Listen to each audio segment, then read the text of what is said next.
Fala, tudo bom? Eu sou o Emanuel do Responde Aí e hoje a gente vai bater um papo bem interessante sobre coeficientes constantes homogêneos.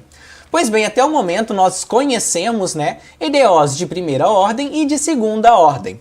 Agora imagine que o nosso problema deu uma certa evoluída e nós queremos agora trabalhar com EDOs de ordem superiores. Por exemplo, essa EDO de terceira ordem aqui.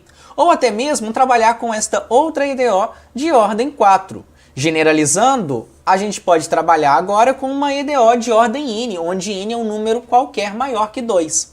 Todas essas EDOs aqui são chamadas de EDOs de ordem superiores, já que a gente não trabalha mais apenas com a primeira derivada, ou segunda derivada, e sim com terceira, quarta e assim por diante. Eu quero que você perceba que essas EDOs de ordem superiores, elas são consideradas homogêneas devido a essa igualdade com zero aqui, e são coeficientes constantes devido a esses termos que multiplicam as derivadas aqui serem números reais, beleza? Agora, como que a gente vai encontrar a solução de uma EDO de ordem superior? Bem, a boa notícia é que a gente conhece a solução de uma EDO tanto de primeira ordem quanto de segunda ordem. Tudo graças à comparação com as equações características, onde a gente troca o y duas linhas por um r quadrado, o y' por um r e o y por um r elevado a zero, ou o número 1, já que r elevado a zero é igual a 1. Pois bem, a ótima notícia que eu tenho para te dar é que para resolver a EDOs de ordem superiores, nós vamos continuar comparando com equações características, como é o caso dessa EDO de terceira ordem, onde a gente ganha essa equação característica aqui de terceiro grau, ok? Vamos ver então um exemplo como isso vai se aplicar? Beleza, no exemplo a gente vai literalmente buscar a solução geral dessa EDO de terceira ordem aqui, utilizando as equações características. O primeiro passo é literalmente resolver essa equação característica dela aqui. Como nós não estamos trabalhando com uma equação do segundo grau, onde a gente tem a famosa fórmula de Bhaskara para nos auxiliar, a gente vai utilizar aqui a ferramenta chamada fatoração, certo? Ou seja, a gente vai tentar fatorar esse negócio aqui. Como que a gente pode fazer isso? Repare que a gente pode colocar esse r ao quadrado aqui que tem nesses dois termos aqui em evidência, ganhando r ao quadrado que multiplica r menos 1. Esse menos r mais 1 aqui é a mesma coisa que menos r menos 1, certo? Entre parênteses. O bom de fazer isso é que esse r a menos 1 aqui está em evidência, logo a gente pode colocá-lo em evidência, ficando com essa expressão. Essa expressão aqui é bem tranquila, sabe por quê? Porque qualquer produto só é zero se ou esse cara é zero ou esse outro termo aqui é zero. E para resolver essas duas equações aqui, a gente pode resolver com a ferramenta que a gente quiser, Por exemplo, desse lado aqui basta isolar e desse outro lado aqui pode utilizar Bhaskara ou até mesmo isolar. O fato é que resolvendo essas duas equações aqui, vamos ganhar R1 igual a 1, R2 igual a 1 e R3 igual a menos 1. Ou seja, o conjunto de soluções dessa equação de terceira ordem aqui é esse conjuntinho aqui. Repare que nós obtivemos duas soluções iguais. Não tem problema, beleza? O importante é que uma equação de terceira ordem tem que necessariamente ter três soluções, beleza? Então se você encontrar duas ou uma, então pode ter certeza que existe mais soluções ali, você apenas não encontrou, ok? Ou você encontrou, só que desconsiderou uma delas. O importante é uma equação de terceira ordem, três soluções, de quarta ordem, quatro soluções e assim por diante. Independente se elas são iguais ou não. Agora, como que a gente vai determinar a solução a partir desse conjunto de soluções da equação característica? Bem, a solução da EDO, então, vai depender desses carinhas aqui, certo?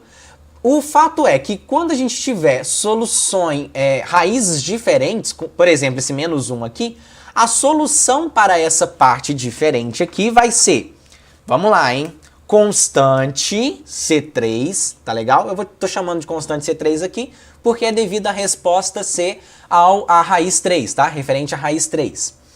É constante exponencial de quê? De menos 1 vezes x, ok? Essa daqui será a cara da solução referente a essa raiz diferente aqui. Ah, Manuel, e se eu tivesse outra raiz diferente? Por exemplo, 2. Bem, então a gente teria uma outra solução diferente, tá legal? Que seria constante exponencial de 2x.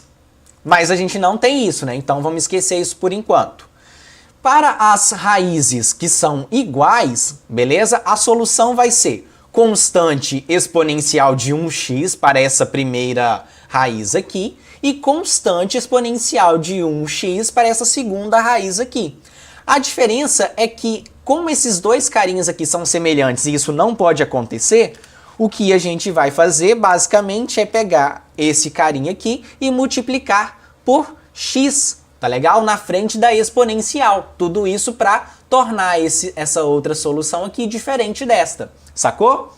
Então, por exemplo, se a gente tivesse uma outra solução, nesse conjunto de soluções aqui, a gente teria que ter uma outra solução aqui, envolvendo agora x ao quadrado, né? Tudo isso para tornar a solução diferente. Entendeu? Então, à medida que a gente vai colocando soluções iguais aqui, a gente deve acrescentando expressões com x aqui, beleza? Com expressões envolvendo termos de x quadrado, x ao cubo e assim por diante. Beleza, então a gente sabe agora encontrar a solução para esses dois caras. Como que é a solução geral, então? A solução geral nada mais é do que a soma das três soluções fundamentais que encontramos. Beleza? E prontinho, acabamos o primeiro exemplo. Essa daqui é a solução dele. Vamos ver um segundo exemplo então agora, e dessa vez complicando um pouco mais? Pois bem, nesse segundo exemplo aqui a gente vai envolver números complexos, beleza? Até porque eu quero que vocês se lembrem de que lá em EDOs de segunda ordem a gente envolvia tais números complexos. Vamos ver como que a gente vai trabalhar com isso aqui.